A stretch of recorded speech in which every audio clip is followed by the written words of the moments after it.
भारत को जिस सेक्टर में कामयाबी मिली है उसके लिए भारत की कंपनियां कई सालों से दिन रात मेहनत कर रही थी।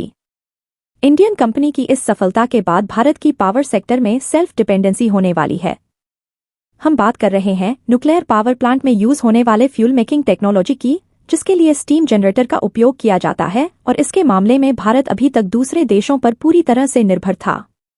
लेकिन अब खबर मिली है कि भारत की दिग्गज construction and manufacturing company L&T यानी कि लार्सन टर्बो ने कई सालों की मेहनत के बाद 700 मेगावाट के स्टीम जनरेटर को सक्सेसफुली डेवलप कर लिया है। ये चीज यकीनन मेक इन इंडिया प्रोजेक्ट पर गर्व करने वाली है। L&T ने इसको बनाने के लिए दिन रात मेहनत की है। इसको बनाने में मात्र 6 महीने का समय लगा है। अब आप कहोगे कि इसका उपयोग कैसे किया जाएगा और कहां पर किया जाएगा, तो मैं आपको बता दूं।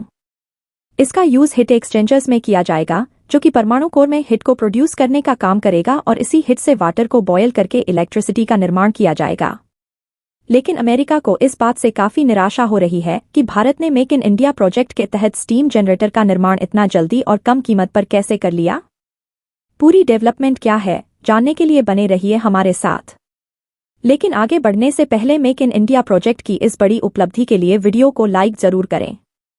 भारत में जो न्यूक्लियर पावर प्लांट है, उन्हें ऑपरेट करने के लिए भरपूर मात्रा में एक यूनिक फ्यूल का इस्तेमाल होता है, और अभी तक भारत के पास इसको बनाने की टेक्नोलॉजी नहीं थी। इसलिए फ्यूल आपूर्ति के लिए हमें दूसरे देशों पर ही निर्भर रहना पड़ता था, जिससे कभी कभी न्यूक्लियर पावर प्लांट में इस्तेमाल होने वाले फ्यूल को भारत में पहुंचने में देरी का भी सामना करना पड़ता था।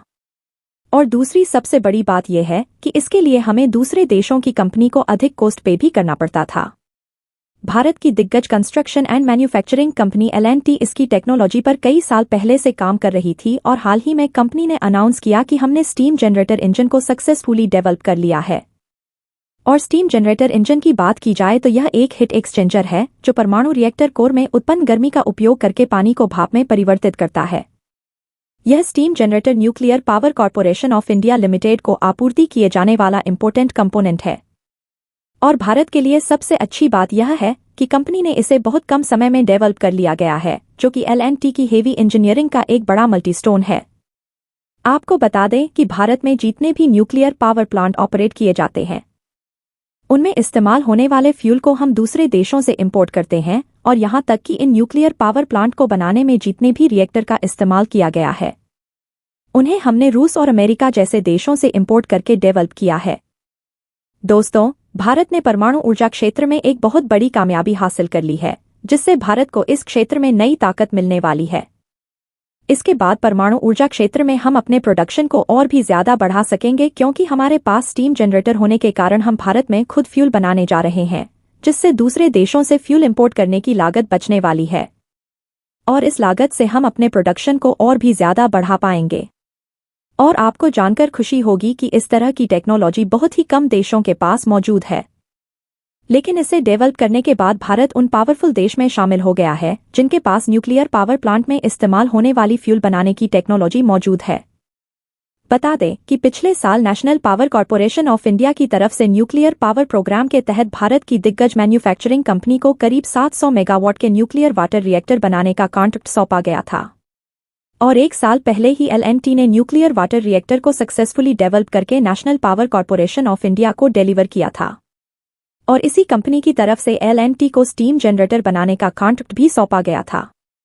हालांकि इसके अलावा अब भारत की कंपनी स्टीम जनरेटर को डेवलप करने पर काम कर रही थी, लेकिन इसके पहले अभी तक सफलता नहीं मिल पाई थी। लेकिन L&T के वैज्ञानिक ने जो करके दिखाया है, उससे भारत की नई ताकत का अंदाजा दूसरे देशों को भी हो रहा है, जिसकी जानकारी खुद लार्सन टर्बो कंपनी ने एक इंटरव्यू में एक्सपर्ट पोस्ट के माध्यम से दी है। इसको लेकर कंपनी की तरफ से कहा गया है कि NPCIL की स्थापना के बाद भारत के परमाणु कार्यक्रम का हिस्सा बनने का अवसर देने के लिए धन्यवाद। वही अनेक कठिनाइयों के बावजूद हमने इस टोन को समय से पहले पूरा किया है। मेक इन इंडिया प्रोजेक्ट के तहत इस तरह का रिएक्टर भारतीय कंपनी द्वारा बनाना एक बड़ी अचीवमेंट है। हमें इन कामों के लिए पहले विदेशी कंपनियों पर निर्भर होना पड़ता था, मगर अब हालात बदल चुके हैं। विदेशी कंपनियों की जगह धीरे धीरे हर क्षेत्र में भारतीय कंपनी ले रही है, जिससे ओवरऑल भारत की डेवलपमेंट हो रही है।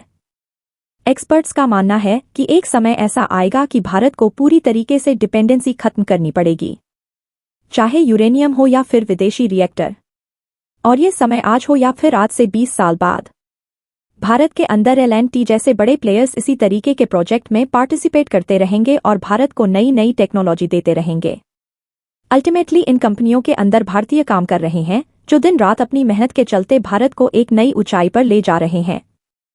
साथ ही कंपनी ने कहा कि न्यूक्लियर पावर प्लांट्स को बनाने के लिए जितने भी रिएक्टर का इस्तेमाल किया गया है, इन्हें भी हमने अमेरिका, रूस जैसे देशों से इंपोर्ट करके ही तैयार किया है। लेकिन अब हमने इस रिएक्टर टेक्नोलॉजी को भारत में ही डेवलप कर लिया है। हमें किसी और देश से इस तरीके की रिएक्टर टेक्नोलॉजी इंपोर्ट करने की जरूरत नहीं पड़ेगी। दुनिया के तकनीकी एक्सपर्ट की माने तो इसे भारत का पहला स्वदेशी रूप से निर्मित स्टीम जनरेटर बताया गया है, जिससे भारत के न्यूक्लियर एनर्जी सेक्टर में एक बड़ी जीत बताई जा रही है।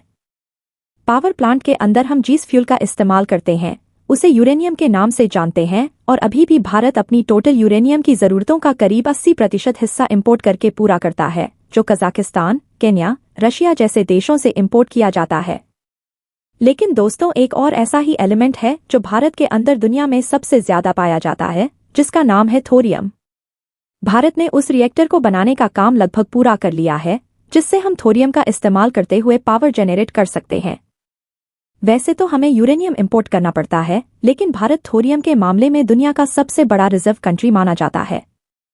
देखा जाए तो इस समय भारत न्यूक्लियर पावर प्लांट के मामले में आने वाले कुछ साल 2030 के लिए अपने विजन को क्लियरली तैयार कर लिया है और इस समय न्यूक्लियर पावर प्लांट भारत में बिजली उत्पादन का 5वां सबसे बड़ा सोर्स है, जो देश में कुल बिजली जरूरतों का लगभग 3% हिस्सा है, जिसे भारत और भी ज्यादा बढ़ाने की तैयारी में है, ताकि ज्यादा से ज्यादा इलेक्ट्रिसिटी को न्यूक्लियर पावर प्लांट के माध्यम से प्रोड्यूस किया जा सके। और भारत की NPCIL nuclear power corporation of India ने यह डिसीजन लिया है कि आने वाले लगभग 6 सालों में यानी कि साल 2030 तक हम अपनी न्यूक्लियर पावर कैपेसिटी को लगभग 22,480 मेगावाट तक पहुंचा देंगे, जबकि इस समय वर्तमान में NPCIL 8,180 मेगावाट की क्षमता वाले केवल 24 रिएक्टरों को संचालित कर रहा है।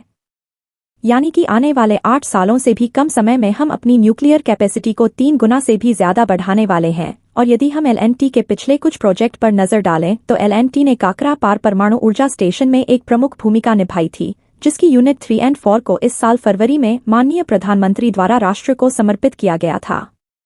और साथ ही 500 मेगावाट प्रोटोटाइप फास्ट में कोरफ्यू लोडिंग का एक ऐतिहासिक मील का पत्थर भी साबित हुआ था। इस पर भारत की L&T कंपनी काम रही है, तो यकीनन यह संभव है कि हम अपनी न्यूक्लियर पावर को साल 2030 तक 3 गुना ज्यादा बढ़ा पाएंगे, क्योंकि भारत की इस मल्टीनेशनल कंपनी की वैल्यूएशन लगभग $23 बिलियन के है, जो कि लगभग 50 से भी अधिक देशों में इसकी प्रोडक्शन यूनिट मौजूद है। और हम चाहे तो स्टीम जनरेटर को उन देशों में एक्सपोर्ट करके अच्छा खासा मुनाफा कमा सकते हैं, जिन देशों के पास ऐसी टेक्नोलॉजी नहीं है। बाकी आपकी इस बारे में क्या राय है? कमेंट सेक्शन में जरूर बताएं।